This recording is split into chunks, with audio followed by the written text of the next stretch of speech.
신비한 동물 시리즈 2편인 그린델왈드의 범죄는 정말 호불호가 많이 갈리는 작품입니다. 1편보다 활기 넘치고 흥미롭다는 평가가 있는 반면 너무 정신이 없다는 평가가 있기도 합니다. 저는 개인적으로 후자에 더 가까운 느낌을 받았습니다. 지나치게 많은 등장인물과 복선 때문에 어떤 이야기를 하고 싶은 건지 갈피를 잡지 못했기 때문입니다.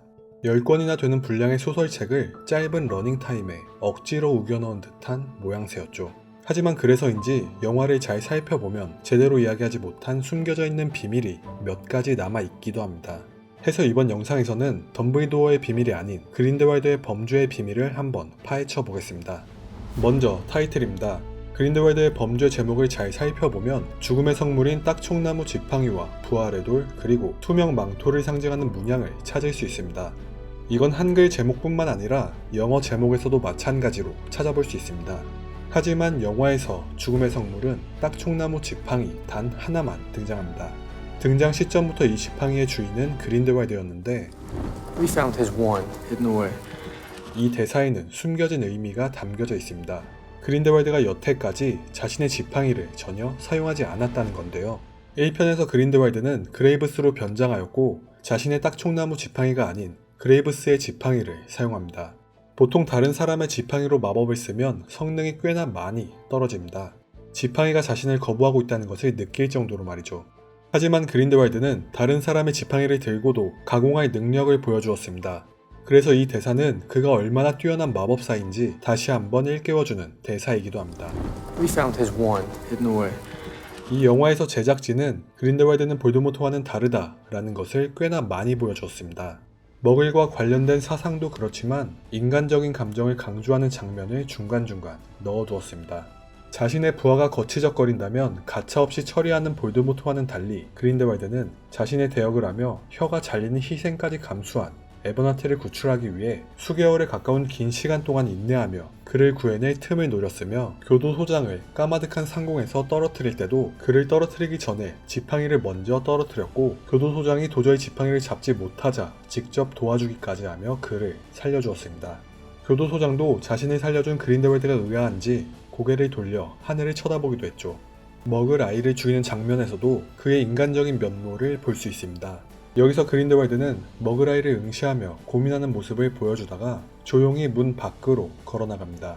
물론 아기는 그의 부하에게 살인 저주를 맞게 되지만 만약 볼드모트였다면 일말의 고민도 없이 웃으며 먹을 아이를 자신의 손으로 직접 살해했겠죠. 여기서 먹을 부부를 죽인 뒤 그들의 아기까지 죽이는 장면은 해리포터 시리즈에서 포터 부부를 죽인 뒤 해리포터를 죽이려 했던 장면의 오마주입니다. 이 장면에서 볼드모트와 그린델왈드의 차이점은 앞서 말했듯이 그린델왈드가 조금이나마 망설임을 가졌다는 것입니다. 이 외에도 해리포터 시리즈를 오마주한 장면은 몇 가지 더 있습니다. 레타 레스트레인지의 호그와트 학창시절 장면이 나올 때 그녀를 따돌리고 괴롭히는 학생의 옷을 잘 살펴보면 그리핀도르 소속입니다. 그리고 레타 레스트레인지는 슬리데린 소속이죠. 그래서 이 장면은 해리포터 시리즈에서 그리핀도르 소속인 제임스 포터가 슬리데린 소속인 세베루스 스네이프를 괴롭히는 장면을 오마주한 것입니다.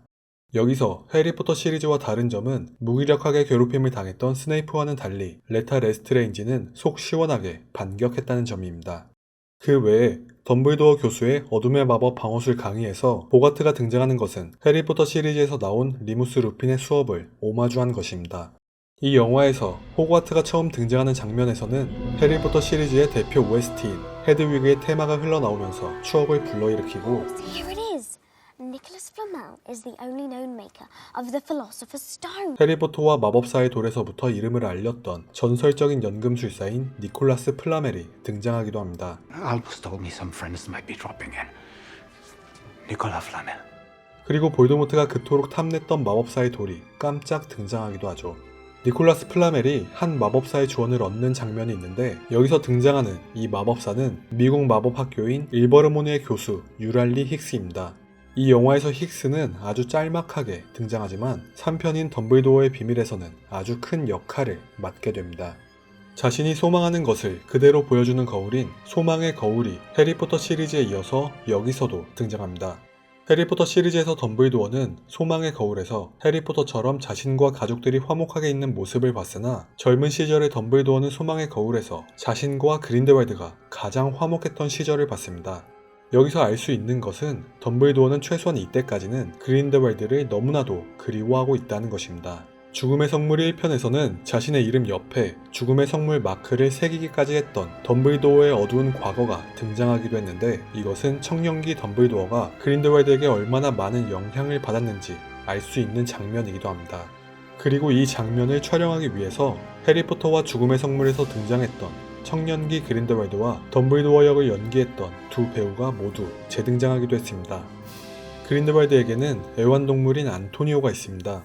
이 안토니오는 그린델왈드를 너무나도 좋아하는 모습을 보이며 그를 따르는데 그린델왈드는 그런 안토니오에게 무신경한 모습을 보이며 안토니오를 아무런 고민 없이 던져버립니다. 이렇게 신비한 동물에 관심이 없는 모습은 후에 니플러가 그린델왈드의 펜던트를 훔쳐올 수 있는 장면의 복선을 의미합니다. 그린델왈드의 눈은 오드아이입니다. 롤링은 조니 데베라는 배우를 너무나도 좋아했습니다. 안 좋은 사건이 터졌을 때 그를 방어하는 코멘트까지 남겼을 정도로 말이죠. 그래서 롤링은 조니 뎁에게 그린델왈드의 캐릭터를 자체적으로 해석할 수 있는 권한을 주기도 했습니다. 조니 뎁은 그린델왈드를 두 가지 양면적인 모습을 가진 캐릭터로 해석했고 그걸 외적으로 표현하기 위해 오드아이를 스타일링했습니다. 오드아이를 채택하면서 그린델왈드의 외모는 위대한 뮤지션 데이비드 보위에게 많은 영향을 받았습니다. 그린델왈드가 환상을 보여주기 위해 사용하는 해골 모양의 물체를 잘 살펴보면 1898년이라는 연도와 독일어가 쓰여 있습니다. 여기서 독일어는 데이를 위해서 라는 뜻이며 이 문구는 그린델왈드의 선전 문구입니다. For the greater good. For the greater good. 그리고 이 문구는 그린델왈드와 함께 미래를 토론했던 덤블도어가 고안해낸 문구이기도 합니다. 1898년은 그린델왈드가 덤스트랭에서 퇴학당한 연도이며 덤블도어와 만나기 직전 해이기도 합니다. 그린델왈드가 덤블도어를 알지 못했던 시기를 굳이 각인까지 해놓은 것을 보면 이것은 덤블도어와 대척하겠다 라는 그린델왈드의 다짐을 보여주는 것일지도 모릅니다. 이 영화에서 볼드모트의 호크룩스 중 하나였던 네기니가 사람 일적의 모습으로 등장하는데 He knows what you were born, not who you are. 여기서 네기니가 했던 이 대사는 오역입니다. 오역인 너의 능력에 대해서 알 뿐이라는 말은 그린델왈드가 크레덴스를 이용하기 위해 거짓말을 하고 있다는 것을 네기니가 전부 알고 있다는 듯한 뉘앙스를 풍깁니다. 그린델왈드와 전혀 접점이 없는 네기니가 그린델왈드의 속마음을 절대 알 수가 없는데 말이죠. 그래서 저 대사의 원래 의미는 너가 어떤 존재로 태어났는지만 알 뿐이라고 번역해야 적절합니다. He knows what you were born, not who you are. 그럼 저 대사의 뜻은 그린델왈드가 크레덴스의 출생 배경에 대해서 알지는 몰라도 그를 이해할 수는 없다 라는 의미가 되죠. 해리포터 시리즈의 마법 정부에서는 부서간 소통하는 수단으로 종이 비행기를 사용합니다. 여기서 과거에는 부엉이를 사용했으나 위생적인 문제 등으로 교체했다는 언급이 나오기도 하는데 그래서 70년 전을 배경으로 하고 있는 신비한 동물 시리즈의 마법 정부에서는 부엉이를 사용하고 있는 섬세한 모습을 보여줍니다. 뉴트 스캐맨더의 형인 테세우스 스캐맨더는 영화 속에서 정말 형다운 모습을 보여줍니다. 동생에게 미움을 받고 있는 상황에서도 그를 챙기려고 노력하죠. I'm watching you.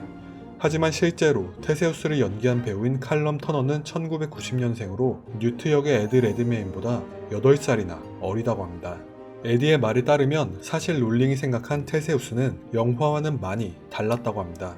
자신이 생각했던 테세우스와 팬덤이 생각했던 테세우스의 설정이 서로 맞붙는 과정에서 많은 변화가 일어났다고 합니다. 그린델왈드의 추종자 중 가장 비중이 큰 마법사인 빈다 로지어의 가문, 로지어 가문은 유서 깊은 순수혈통 가문이며 신성한 28가문 중 하나입니다. 로지어 가문은 해리포터 시리즈에서도 등장하는데 벨라트릭스와 안드로메다 그리고 나시사의 어머니가 바로 로지어 가문입니다. 그 외에 또 다른 로지어 가문 사람은 죽음을 먹는 자로 알려져 있기도 합니다. Rosier. Evan Rosier. 덤블도어의 수업을 방해하며 기세 등등하게 등장한 이 사람은 영국 마법 사법부의 장관인 토킬 트레버스입니다. 트레버스 가문 역시 신성한 28가문에 속해 있으며 트레버스 가문 구성원 중 한 명이 해리포터 시리즈에서 죽음을 먹는 자로 등장하기도 합니다. 교권을 침해하는 트레버스에게 맞서 용감하게 덤블도어의 편을 들어준 이 어린 그리핀도르 학생은 맥클레건 가문입니다. He's the best teacher we've got. Thanks, McLagan. 맥클래건 가문이 순수혈통 가문인지는 알려져 있지 않습니다. 해리포터 시리즈에서도 맥클래건 가문이 등장하는데 헤르미온느를 좋아했던 이 학생이 맥클래건 가문입니다.